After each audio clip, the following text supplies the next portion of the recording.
Chapter 23. No man whose private parts have been wounded or cut off may come into the meeting of the Lord's people.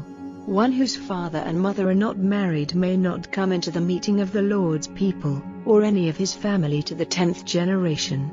No Ammonite or Moabite or any of their people to the 10th generation may come into the meeting of the Lord's people, because they gave you no bread or water on your way, when you came out of Egypt, and they got Balaam, the son of Beor, from Pethor in Aram-Naharaim to put curses on you. But the Lord your God would not give ear to Balaam, but let the curse be changed into a blessing to you, because of his love for you. Do nothing for their peace or well-being forever.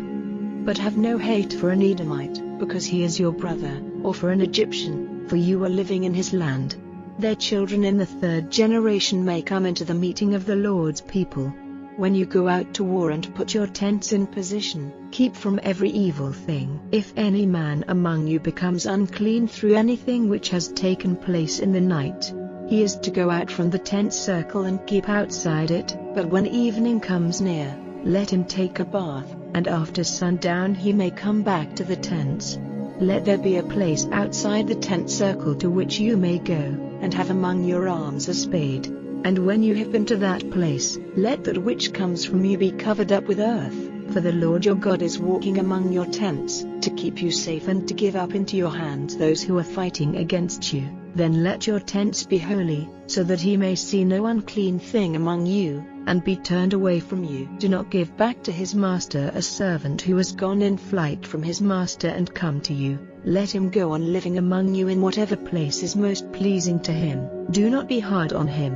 No daughter of Israel is to let herself be used as a loose woman for a strange god, and no son of Israel is to give himself to a man. Do not take into the house of the Lord your God, as an offering for an oath, the price of a loose woman or the money given to one used for sex purposes in the worship of the gods, for these 2 things are disgusting to the Lord your God. Do not take interest from an Israelite on anything, money or food or any other goods, which you let him have. From men of other nations you may take interest, but not from an Israelite, so that the blessing of the Lord your God may be on everything to which you put your hand, in the land which you are about to take as your heritage.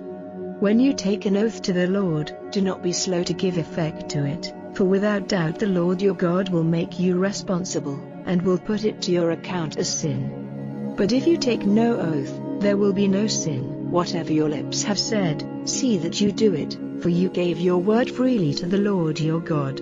When you go into your neighbor's vine garden, you may take of his grapes at your pleasure, but you may not take them away in your vessel.